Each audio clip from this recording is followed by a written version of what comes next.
Hello बच्चों, good morning. Online classes में आपका स्वागत है। तो बच्चों, हमारा जो यूनिट 3 चल रहा था, यूनिट 3, तो हमारी जो समावेशी विद्यालयों के सृजन में जो हमारी 3 प्रकार की जो मैंने आपको चुनौतियाँ बताई थी बच्चों, पहला था हमारा शून्य स्वीकृति, दूसरा था हमारा आधारभूत संरचना के लिए बाधा रहित वातावरण की सुगम पहुँच, तीसरा था हमारा एडेप्टेशन यानी अनुकूलन। ठीक है ना। तो बच्चों, शून्य स्वीकृति के बारे में तो मैंने आपको अध्ययन कराई दिया है ना। तो हमारा अब ये जो दूसरा चल रहा था बच्चों, आधारभूत संरचना के लिए बाधा रहित वातावरण की सुगम पहुँच। तो इसमें मैंने आपको ये समझाया था कि हमें विद्यालय का वातावरण जो है वो बाधा रहित बनाना है। तो जो हमारा बाधा रहित वातावरण होता है, तो ये क्या है, हमारे विकलांग और अपवंचित बालकों के लिए बाधा उत्पन्न करता है। तो आज मैं आपको उसके उपाय लेकर आई हूँ कि आज मैं आपको उसके उपाय के बारे में समझाऊंगी कि हमें किन किन उपायों के द्वारा इन सबको समाप्त करना है। जो इसकी जो बाधाएं हैं, आधारभूत संरचना की जो बाधाएं हैं, हमें उसको समाप्त करना है किन उपायों के द्वारा। तो बच्चों, ये हमारा आज का टॉपिक है, मेजर और to create barrier free environment,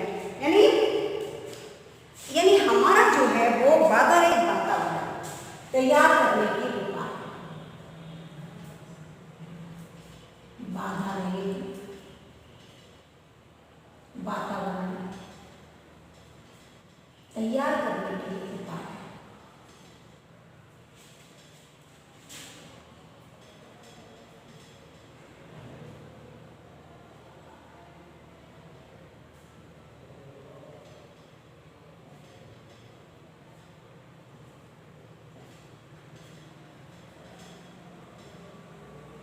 यानी बाधा रहित वातावरण तैयार करने के उपाय।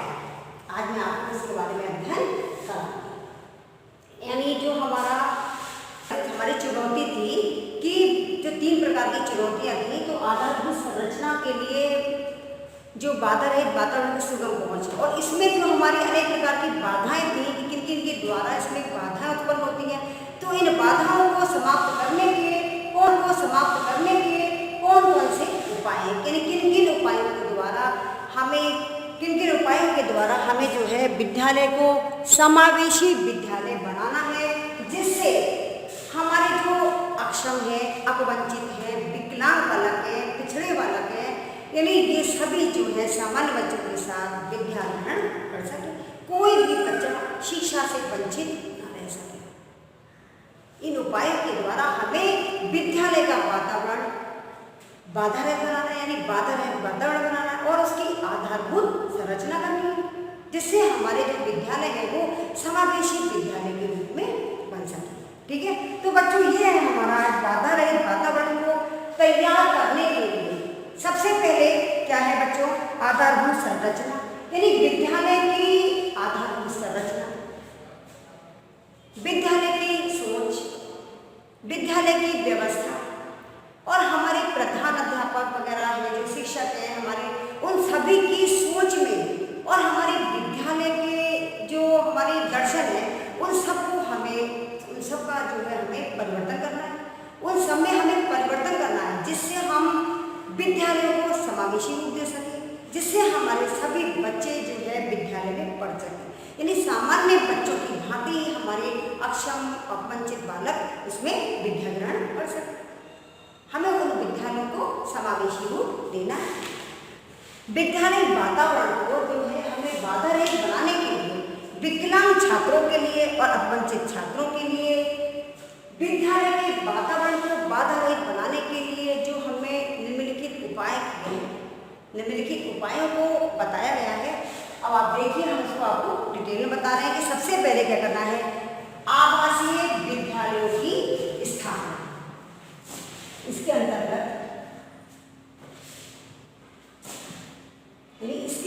है हमारा पहला है हमारा बच्चों, आवासीय विद्यालयों की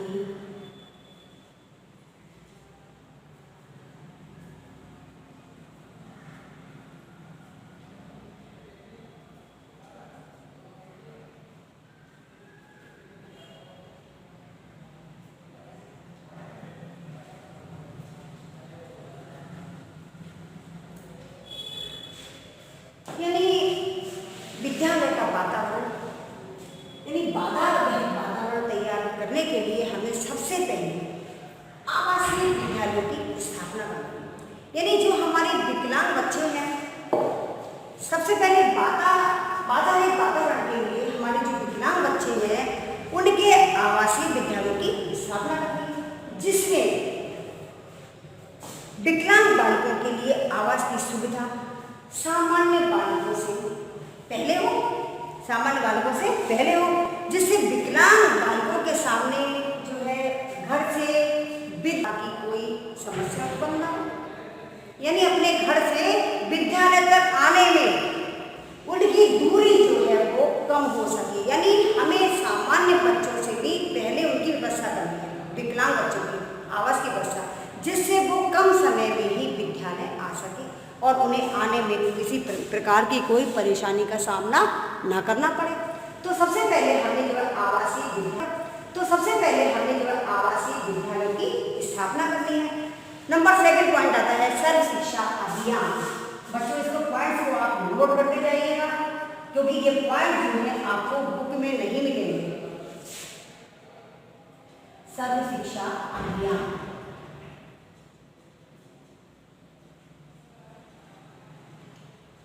सर्व शिक्षा अभियान यानी सभी को शिक्षा प्राप्त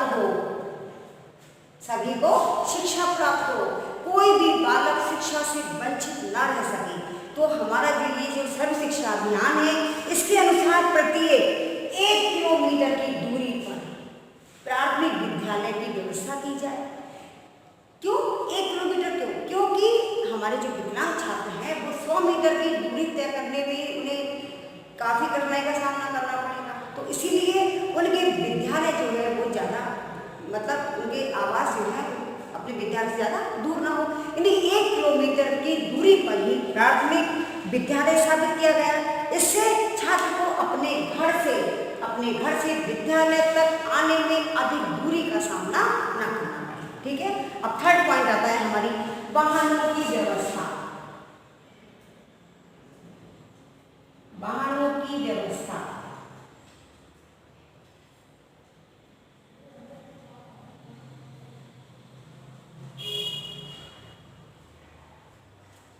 यानी हमारे जो बच्चे हैं विकलांग बालकों को घर से विद्यालय तक आने में विद्यालय द्वारा वाहनों की व्यवस्था करनी चाहिए, क्योंकि बच्चों गांव में अभी भी देखा गया है कि वहां पर वाहनों की व्यवस्था नहीं होती है। क्यों? इससे क्या है, विकलांग छात्र अपने घर पर ही बैठे रहते हैं, वो विद्यालय में प्रवेश नहीं लेते। इसीलिए अब ऐसा कर दिया गया है कि भाई वाहनों की भी इनको उचित व्यवस्था की जाएगी, जिससे ये विद्यालय तक आ सके, क्योंकि कोई भी बच्चा शिक्षा से वंचित नहीं रहेगा। तो वाहन की व्यवस्था भी इनके कर रही, जिससे कि ये सरलता से उस वाहन में बैठकर विद्यालय तक आ सके और उनको आने में किसी प्रकार की कोई कठिनाई का सामना न करना पड़े। अगला आता है हमारा सामुदायिक सहयोग। नंबर 4,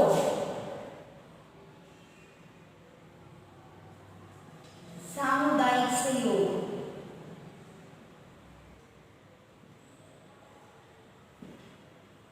सामुदायिक सहयोग के अंतर्गत हमारा क्या है बच्चों, विद्यालय के प्रधान अध्यापकों द्वारा सामुदायिक सहयोग और हमारा उदारवादी धनी व्यक्तियों से मिलकर, सामुदायिक सहयोग जो है वो उदारवादी एवं धनी व्यक्तियों से मिलकर विकलांग छात्रों के लिए जो व्हील चेयर वगैरह होती है वो उनको उपलब्ध करानी चाहिए, जिससे उनको अपने घर से विद्यालय तक आने में किसी प्रकार की कोई असुविधा ना हो। ठीक है ना। अब अगला देखिए, विशिष्ट बालकों का अवलोकन। विशिष्ट बालकों का अवलोकन।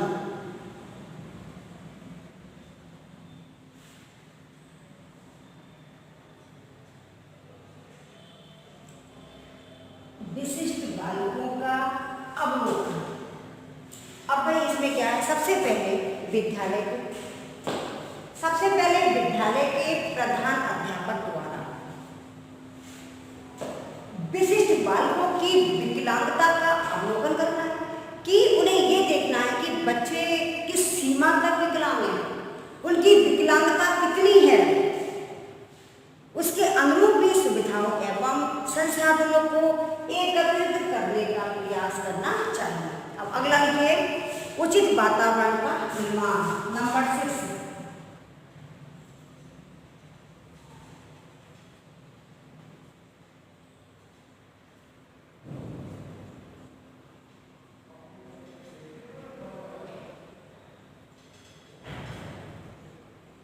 वातावरण का निर्माण। नंबर 6, अब इसमें क्या है, विद्यालय में प्रधान अध्यापक, शिक्षक और सामान्य बच्चों के द्वारा विद्यालय के वातावरण को इस प्रकार का बनाना है कि जिससे कि हमारे विकलांग छात्र जो हैं उन्हें ऐसा न लगे कि वो किसी अनजान लोगों के साथ विद्या ग्रहण कर रहा है, यानी उन्हें ऐसा लगे कि वो अपने आत्मीय जनों के साथ और अपने सहयोगियों के साथ, अपने सहयोगियों और अपने आत्मीयजनों के बीच में शिक्षा प्राप्त कर रहे हैं। इसीलिए इन सभी के द्वारा जो है वातावरण को भी उचित बनाना चाहिए, जिससे उन लोगों के लिए एकाकीपन का अनुभव ना हो, वो अपने आप को अकेला ना समझें, उनके अंदर हीन भावना ना आए। ठीक है, अगला देखिए, फर्नीचर की उचित व्यवस्था। नंबर 7, फर्नीचर की उचित व्यवस्था।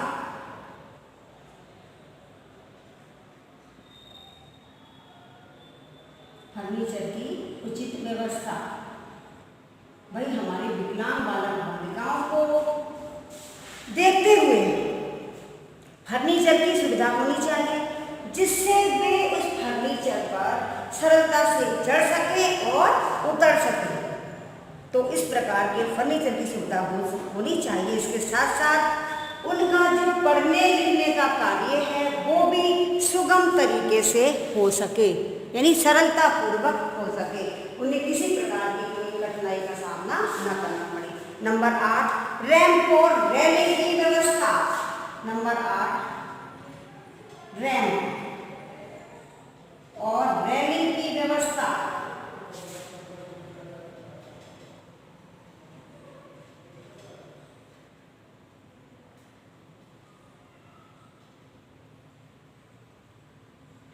भाई हमारे विकलांग छात्र छात्राओं को रैंप की और रेलिंग की व्यवस्था होनी चाहिए।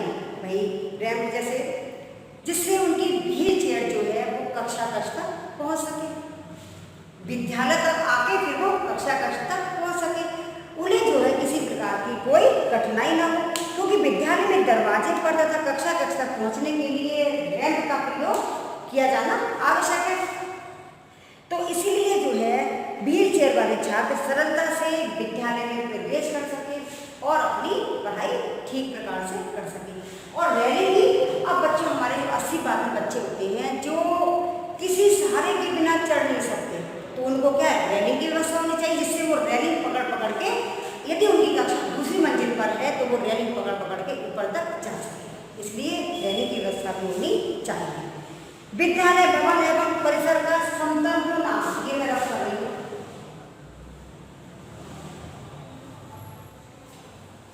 नंबर 8, नंबर 9 है विद्यालय भवन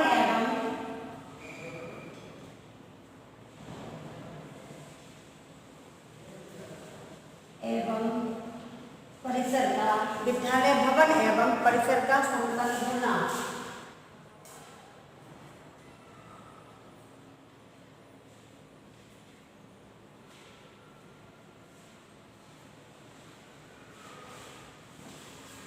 भाई जो विद्यालय का भवन है तो उसका क्या है समतल होना भी जरूरी है, जिससे कक्षों तक जो है हमारे विद्यार्थी हैं वो अच्छी तरह से अपने क्लास में पहुंच सके।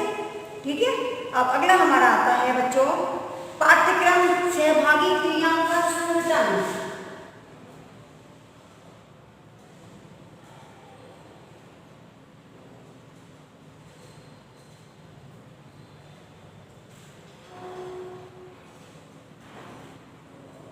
क्रियाओं का संगठन।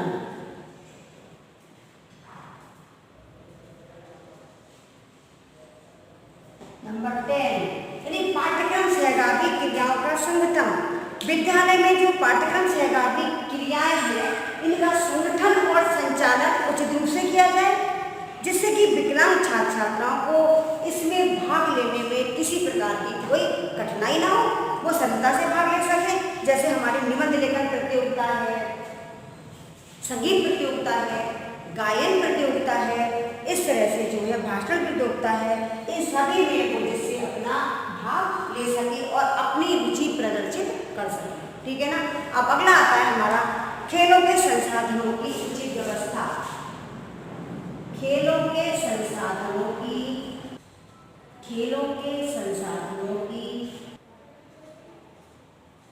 जिससे कि विकलांग छात्रों को सहभागिता सुनिश्चित हो। कैरम है, टेबल,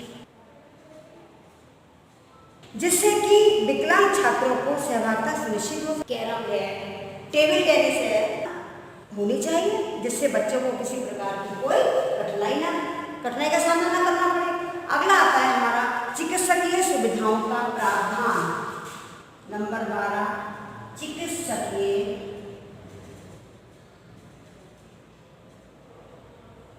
सुविधाओं का प्रावधान।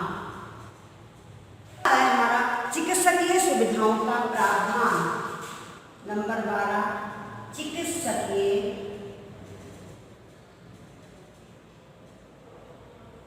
सुविधाओं का प्रावधान।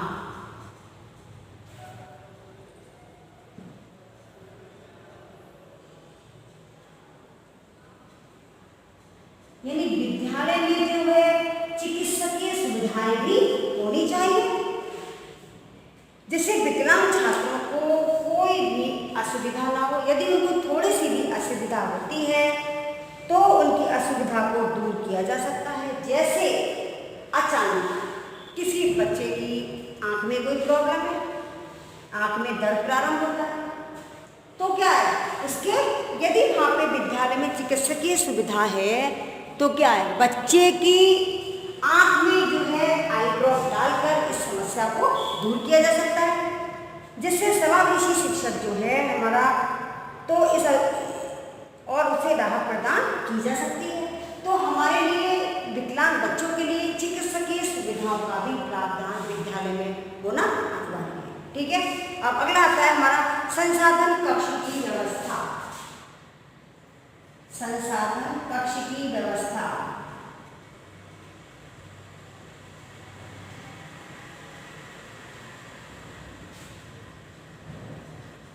संसाधन कक्ष की व्यवस्था, इसमें क्या है बच्चों, हमारे विद्यालय में जो है संसाधन कक्ष भी होना चाहिए जिससे समावेशी शिक्षक जो है हमारा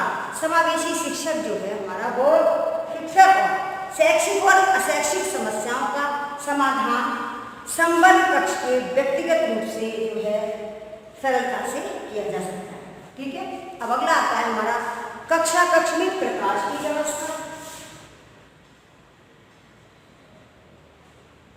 कक्षा कक्ष में प्रकाश की व्यवस्था,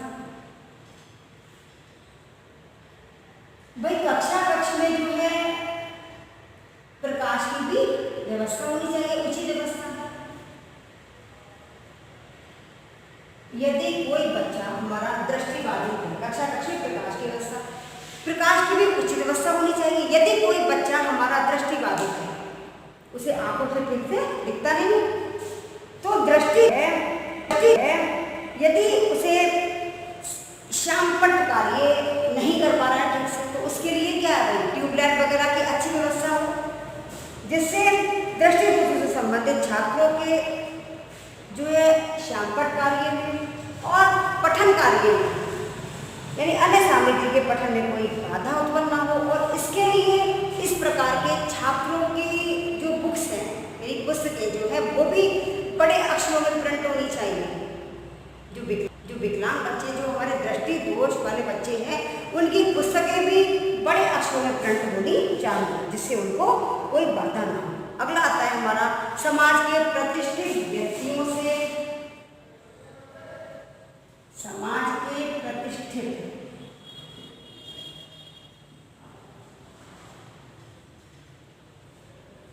व्यक्तियों से सहयोग,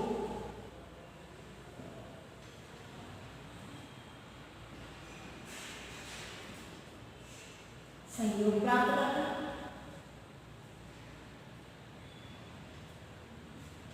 यानी जो समाज के प्रतिष्ठित व्यक्ति हैं हमारे विद्यालय के प्रधान अध्यापक को स्वयंसेवी संस्थाओं और समाज के जो हमारे प्रतिष्ठित व्यक्ति हैं, धनी व्यक्ति हैं, उदार व्यक्ति हैं, उनके क्या है संपर्क में बने रहना चाहिए। प्रधान अध्यापक को संपर्क में बने रहना चाहिए, जिससे कि उनसे आवश्यक सहायता प्राप्त करके विद्यालय के वातावरणों के लिए उचित बनाया जा सके, बाधा रहित बनाया जा सके। तो बच्चों, ये जो हमारे सारे उपाय हो गए, यानी वातावरण को बाधा रहित बनाने के जो उपाय हो गए, ये इन सबसे हमें क्या व्यवस्था की संरचना, संगठन एवं प्रबंधन का स्वरूप जो है इस प्रकार का होना चाहिए, जिससे विद्यालय एवं विद्यालय से